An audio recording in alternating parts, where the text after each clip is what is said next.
ప్రధానమైన ఆరోపణలు బట్టి గారి కుటుంబం మీద వస్తున్నాయి.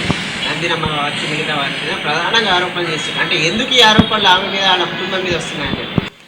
బట్టి గారు ప్రతిపక్ష హోదాలో ఉండి 10 ఏళ్ళు ఉండి పాదయాత్ర చేసి అధికారంలో తీసుకొచ్చే విధానంలో రేవంత్ రెడ్డి గారు ఎంత కష్టపడ్డారో ఆయన గారు కూడా అదే కష్టపడ్డాడు. ఫస్ట్ నుంచి కూడా పార్టీకి అంకిత భావంతో పనిచేసిన వ్యక్తే తప్ప ఈ ఆరోపణలు ఆయన ఎదుర్కొనే ప్రతిపక్షాలు ఉన్నప్పుడే ఎదుర్కోలేక చేతగాక ఆయన పార్టీలో కూడా ఇన్ని కోట్లు ఇస్తాం అన్ని కోట్లు ఇస్తామని ఎంతో చెప్పి బెదిరించినా కూడా మీరేం చేసుకున్నా నేను రాను, నాది కాంగ్రెస్ అని చెప్పేసి ఆయన అధికార పార్టీకి ప్రతిపక్ష హోదాలో అట్నే ఉండి పనిచేశాడే తప్ప ఎప్పుడు రాలేదు.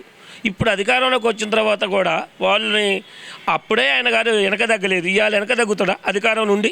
ఆ రోజు ప్రతిపక్ష హోదాలో ఉండే వెనక తగ్గలేదు. ఎంతో భయపెట్టారు, ఎన్నో చేశారు. ఆయన పాదయాత్రను అడ్డుకున్నారు, ఎన్ని విధాలుగా అడ్డుకోవాలో అన్ని విధాలుగా ఆదుకున్నారు. ఆయన సిఎల్పి లీడర్గా ఉన్నాడు. ఏంటి ఎంతమంది మన ప్రతిపక్ష హోదా తీసేసినా కూడా, ప్రతిపక్ష హోదా లేకపోయినా కూడా ప్రతిపక్ష హోదా ఉన్నట్టు జనాల్లో పాదయాత్ర చేసి జనాల్ని పార్టీని కాపాడుకుంటూ వచ్చాడు బట్టి గారు. బట్టి గారే కాదు, కాంగ్రెస్ ప్రభుత్వం మీద ఆయనకి ఫస్ట్ నుంచి రాజశేఖర రెడ్డి గారు ఉన్నప్పుడు కూడా ఒక నిబద్ధతతో ఒక భద్రతతో ఆయన ఒక పార్టీని నా కన్న తల్లి ప్రేమ ఎలా చూపిస్తుందో పార్టీ మీద కూడా అదే ప్రేమ చూపిస్తారు.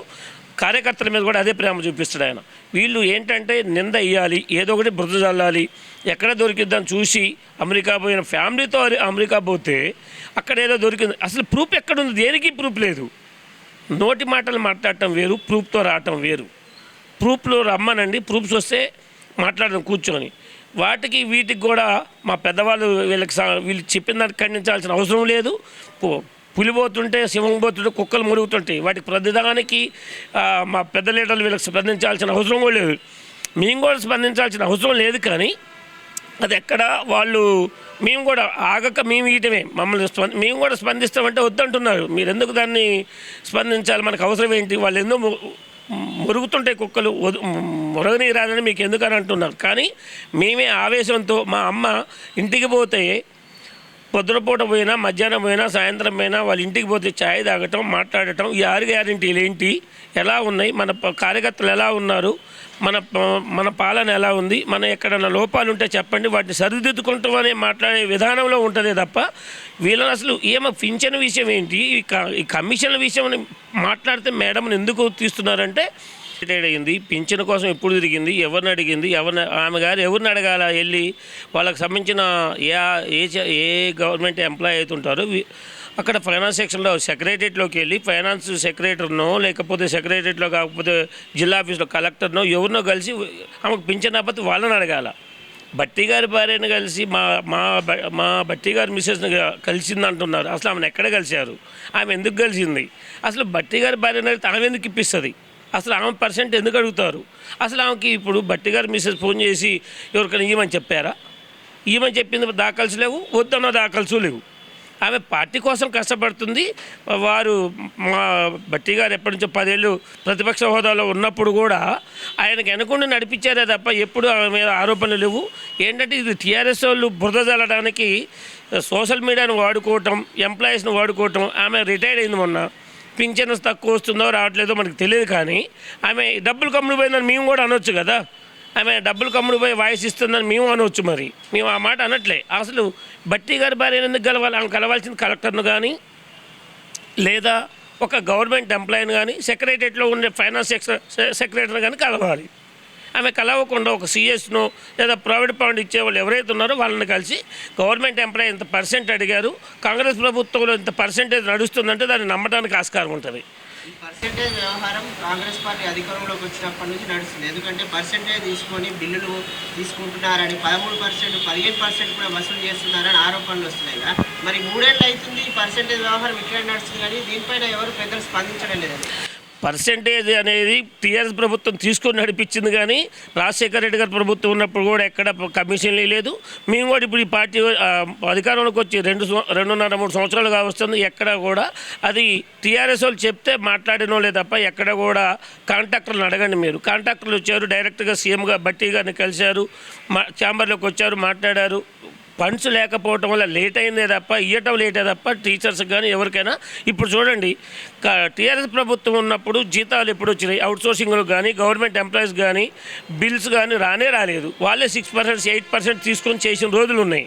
మా ప్రభుత్వం వచ్చాక వాళ్ళు చేసిన అప్పులకి వడ్డీ కట్టుకుంటూ నెల గవర్నమెంట్ ఎంప్లాయీస్కి ఇస్తున్న జీతం ప్రతి నెల 1వ తారీఖు అంటే జీతం ఇవ్వాలి, అంటే గవర్నమెంట్ ఎంప్లాయీకి జీతం రావాలనేది ఫస్ట్ నుంచి ఉన్న ఆలోచన. రాజశేఖర రెడ్డి గారు ఉన్నప్పుడు కానీ చంద్రబాబు నాయుడు గారు ఎవరున్నా ఎప్పుడున్నా గవర్నమెంట్ ఎంప్లాయీకి జీతం ఎప్పుడు వస్తుందంటే 1వ తారీఖు వస్తుందనే నమ్మకం ఉంది. అది టీఆర్ఎస్ ప్రభుత్వం వచ్చాక వాళ్ళు 10 ఏళ్ళు పాలించిన తర్వాత గవర్నమెంట్ ఎంప్లాయీకి కూడా జీతాలు రాలేదు. ఇప్పుడు మా ప్రభుత్వం వచ్చిన తర్వాత 2.5 ఏళ్ళు ఇప్పుడు మేము ప్రతి నెల 1వ తారీఖు జీతాలు ఇస్తున్నాం. అట్నే అవుట్సోర్సింగ్ వాళ్ళకి 3 నెలలు 4 నెలలు జీతాలు ఇవ్వలేదు వాళ్ళు. అది కూడా మేము అవుట్సోర్సింగ్ ఎంప్లాయీస్ కూడా 1వ తారీఖే 2వ తారీఖే ఇస్తున్నాం గత ఒక 6 నెలల నుంచి. అవి ఆ జీతాల విషయంలో మేము కరెక్ట్గా ఉన్నాం, గవర్నమెంట్ ఎంప్లాయీస్తో అందరికీ ఉన్నాం. వాళ్ళకి టీఏలు ఇచ్చే విషయంలో కానీ డిఏలు ఇచ్చే విషయంలో కూడా అన్నిట్లో మా పార్టీ ముందుంది. టీఆర్ఎస్ వాళ్ళు బురద చల్లడం కోసం వాళ్ళు చెప్పే నాటకాలు, వాళ్ళ బిల్లారంగా అంటారు మా అధ్యక్షుల వారు సీఎం గారు కానీ, ఆ బిల్లారంగాలు మాట్లాడే మాటలకి ఎవరు పట్టించుకోక ప్రజలతో మాట్లాడిద్దామని చెప్పేసి ప్రజలను దగ్గరకు తీసుకొని వాళ్ళు 10 ఏళ్లలో సంపాదించిన డబ్బులని, ఈ 10 ఏళ్లలో సంపాదించిన డబ్బులు ఏవైతే ఉన్నాయో వాళ్ళు చెప్తే వినట్లేదు కాబట్టి ప్రజలతో మాట్లాడిద్దామని చెప్పేసి ఎవరినో ఒక రిటైర్డ్ ఎంప్లాయీని తీసుకొచ్చి మైక్ ముందు పెట్టిచ్చేసి మాట్లాడు డబ్బులు పర్సెంటేజ్ ఆయన దగ్గర ప్రూఫ్ ఉంది. ఆమె దగ్గర బట్టి గారు ఇంటికి పోయినట్టు కానీ ఆమె ఎక్కడెక్కడ పోతే సీసీ కెమెరాలు ఉంటాయి కదా, ఆమెతో ఏమైనా దిగిన ఫోటో కానీ లేకపోతే ఆమెతో ఫోటోలు ఉండొచ్చు. ఎవరైనా 10 మందిలో కలిసినప్పుడు ఫోటో దిగుతుంటే దిగవచ్చు, ఫోటోలు కాదు. ఆమె అడిగినట్టు వాయిస్ రికార్డ్ ఏమైనా ఉందా, లేకపోతే ఆమెను ఎదురుగా పడ్డప్పుడు కలిసిందా, అడిగిందా? ఆమె అడిగితే ఆమె ఏం చెప్తారు సమాధానం? ఒకవేళ బట్టి గారు మిస్సెస్ని కలవాల్సిన పని ఎవరికి లేదు. ఆమె ఎందుకు కలిసింది, ఫస్ట్ ఎక్కడ కలిసింది, ఫోటోలు వీడియోలు ఆధారాలు ఏమైనా ఉన్నాయా? ఆధారాలు లేకుండా మాట్లాడటం, మీడియా ముందుకు వచ్చి మాట్లాడటం, సోషల్ మీడియాని వాడుకోవటం టీఆర్ఎస్ ఉన్నంత ఆలోచన మా కాంగ్రెస్ పార్టీకి కొంచెం ఆలోచన లేదు. ఇలాంటి ఆటలు ఆడటంలో కేసీఆర్ గారు కానీ కేటీఆర్ గారు కానీ హరీష్ రావు గారు మేధావులు. మేము అట్లా అబద్ధాలు ఆడిచ్చే ఉద్దేశం మా కాంగ్రెస్ పార్టీకి లేదు. మీరేమో ఇలా అంటున్నారు, అటు ప్రతిపక్షాలు ఏం ఆరోపణలు చేస్తున్నాయంటే ఇక్కడ ఏదైతే కాంట్రాక్టర్ల నుంచి కమిషన్ రూపంలో డబ్బులు వసూలు చేసి ఢిల్లీకి బ్యాగుల రూపంలో తీసుకెళ్ళి ఢిల్లీకి పట్టకాపుతున్నారని. టీఆర్ఎస్ ప్రభుత్వం బ్యాగులు కట్టలు తీసుకొని ఫామ్ హౌస్కి పంపించడం వాళ్ళకి అలవాటు, కానీ ఢిల్లీకి పంపించే అలవాటు కాంగ్రెస్ పార్టీకి ఎప్పుడూ లేదు. కాంగ్రెస్ పార్టీ సముద్రం లాంటిది కాబట్టి పోవటానికి మాకు అధికారం, నేషనల్ పార్టీ కాబట్టి ఢిల్లీ పోయి కలుస్తాం. మేము బీజేపీ అయినా కూడా అధికారంలో ఉన్నా కూడా తెలంగాణకు రావాల్సిన ఫండ్స్ ఇవ్వమని చెప్పేసి విధానంలో ఢిల్లీ వెళ్ళి అడగటం చేయటం తప్ప వాళ్ళు 10 ఏళ్ల ప్రభుత్వంలో వాళ్ళు ఎప్పుడైనా ఢిల్లీ పోయి మన తెలంగాణ పిఎం వస్తేనే పిఎంని కలవడానికే సీఎంకి ఇష్టం లేదు, మంత్రులకి ఇష్టం లేదు. మేము అట్లా కాదు, ఆయన తెలంగాణకి కాదు ఇండియాకి మనకి ప్రధానమంత్రి కాబట్టి ఆయన వచ్చినప్పుడు ఆయనకి ఇచ్చే గౌరవం మనం ఇచ్చి ముఖ్యమంత్రి హోదాలో వెళ్ళి కలవటంలో తప్పు లేదు. కానీ వాళ్ళు కలిసిన హోదాలు కూడా వాళ్ళు ఎక్కడ కూడా పిఎం వస్తే పెట్టిన ఫ్లెక్సీలు దించారు బీజేపీ వాళ్ళవి, అరాచకాలు చేశారు. ఆయన వచ్చినప్పుడు ఆయన మీద సోషల్ మీడియాలో ఎన్నో వాగ్దానాలు ఎన్నో మాట్లాడారు. నలుగురు కూడా అప్పుడు కవిత గారు కూడా కలిసి ఉన్నప్పుడు మోడీని ఎన్నో తిట్టారు. మేము తిట్టాల్సిన అవసరం లేదు. ఎందుకు తిట్టామంటే ఆయన పిఎం హోదాలో ఉన్నారు. పార్టీలు ఎలక్షన్ అప్పుడే పార్టీలు వాడాలి, కానీ ఎలక్షన్ అయిపోయిన తర్వాత మనకు రావాల్సిన ఫండ్ గురించి మనం కడవటం తప్పులేదని మేము అంటున్నాం. మా మంత్రి గారు కానీ సీఎం గారు కానీ పిసిసి అధ్యక్షుడు కానీ మీనాక్షి నటరాజన్ గారు కానీ వీళ్ళెవరు కూడా ఢిల్లీ పోతున్నారు అంటే వీళ్ళకి ఏం పని లేక ఖాళీగా కూర్చొని లెక్కేసుకుంటున్నారు. సీఎం గారు ఎన్నిసార్లు పోయిండు, ఎన్నిసార్లు వచ్చిండని. వీళ్ళకి ఏం పని లేదు. జనాలకి కూడా వీళ్ళని అడిగితే